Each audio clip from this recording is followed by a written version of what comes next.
Gym supplements आजकल fitness की दुनिया में इनकी खूब चर्चा होती है जी। लेकिन क्या ये वाकई में कोई जादुई चीजें हैं या सिर्फ एक मतलब महंगा छलावा? आज हम जिम सप्लीमेंट्स फायदे और नुकसान नाम के एक लेख पर थोड़ी गहराई से बात करेंगे। मकसद ये है कि समझें कि इन सप्लीमेंट्स का सच क्या है और किसके लिए ये काम के हो सकते हैं। जी। तो चलिए शुरू करते हैं। सबसे पहले कौन कौन से सप्लीमेंट्स हैं जो मतलब आमतौर पर इस्तेमाल होते हैं? जी, लेख के हिसाब से देखें तो कुछ बहुत जाने पहचाने नाम हैं, जैसे वे प्रोटीन, वो तो सबसे कॉमन है। फिर क्रिएटिन है, BCAAS मतलब ब्रांच्ड चेन अमीनो एसिड्स। हाँ, वो मसल रिपेयर के लिए सुने हैं मैंने। बिल्कुल, मांसपेशियों की मरम्मत में मदद करते हैं। फिर प्री वर्कआउट्स हैं जो कसरत से पहले लेते हैं थोड़ी एनर्जी के लिए। और मास गेनर भी हैं जो वजन बढ़ाने के लिए इस्तेमाल होते हैं। इनके अलावा भी हैं जैसे ग्लूटामीन, मल्टीविटामिन, फैट बर्नर वगैरह। अच्छा, तो ये हो गए मतलब मुख्य खिलाड़ी। अब इनके फायदों की बात करें तो लेख क्या कहता है? मांसपेशियों की रिकवरी में तेजी, ये तो बहुत सुना है। हाँ, ये एक मुख्य दावा है। प्रोटीन पाउडर और BCAAs जो हैं वो वर्कआउट के बाद मांसपेशियों की मरम्मत में और दर्द कम करने में सहायक हो सकते हैं। इसके अलावा क्रिएटिन और प्री वर्कआउट सप्लीमेंट्स जो हैं वो शारीरिक प्रदर्शन मतलब आपकी परफॉर्मेंस को बेहतर बना सकते हैं। यानी ज्यादा ताकत ज्यादा देर तक टिक पाना। हाँ बिल्कुल, ताकत, ऊर्जा, सहन शक्ति।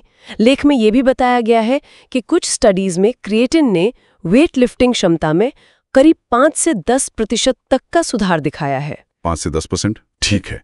और एक चीज है सुविधा, वो तो है ही। हाँ, आजकल की भागदौड़ भरी जिंदगी में मतलब खाना पकाने से तो शेक बनाना ज्यादा आसान लगता है। बिल्कुल सही।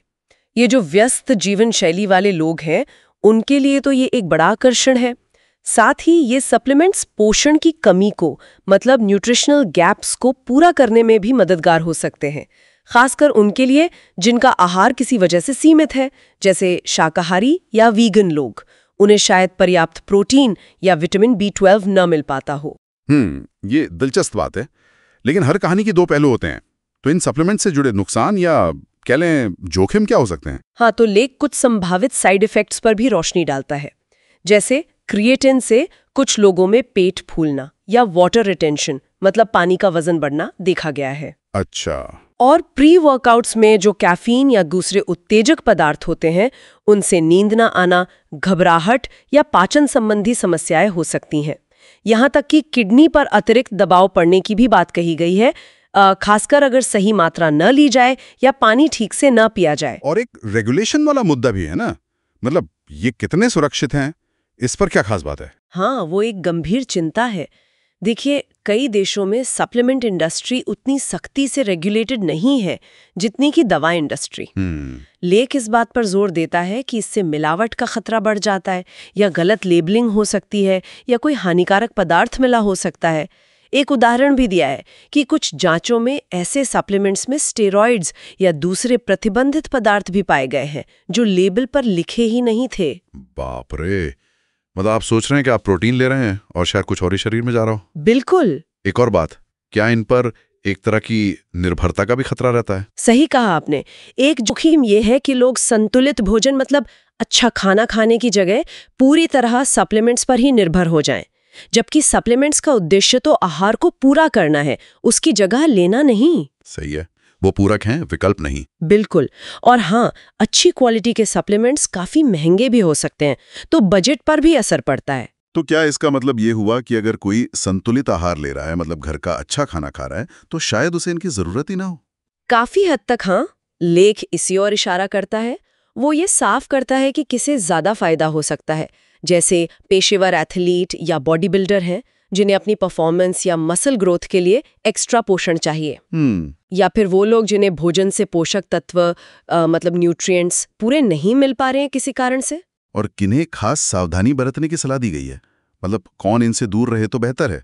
स्रोत यहाँ बहुत साफ है। जिन लोगों को किडनी या लिवर की समस्या है या हृदय रोगी हैं, खासकर प्री वर्कआउट के उत्तेजक पदार्थों की वजह से, गर्भवती या स्तनपान कराने वाली महिलाएं और किशोरों को, इन्हें बहुत सतर्क रहना चाहिए या शायद इनसे बचना ही चाहिए। और जो लोग अभी शुरू कर रहे हैं, नए लोग? हाँ, शुरुआती लोगों को भी पहले अपने खान पान और ट्रेनिंग पर ध्यान देना चाहिए।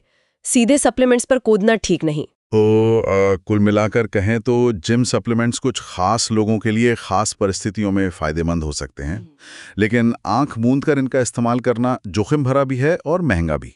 बिल्कुल। सबसे अहम सलाह जो इस लेख से निकल कर आती है वो ये, पहला, कोई भी सप्लीमेंट शुरू करने से पहले हमेशा डॉक्टर या किसी सर्टिफाइड न्यूट्रिशनिस्ट या डाइटिशियन से सलाह जरूर लें। वो आपकी ज़रूरत और स्वास्थ्य को देखकर सही राय दे पाएंगे।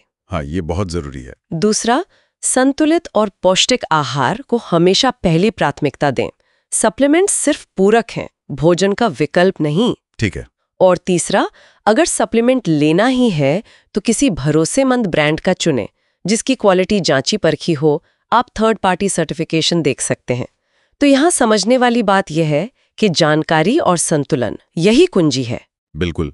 और जाते जाते हमारे श्रोताओं के लिए सोचने वाली एक बात छोड़ जाते हैं, क्या जिम सप्लीमेंट्स वाकई फिटनेस लक्ष्यों तक पहुंचने का एक अनिवार्य हिस्सा हैं, या अक्सर ये बस एक आकर्षक लगने वाला महंगा शॉर्टकट साबित होते हैं जिसकी शायद हमें ज़रूरत ही नहीं?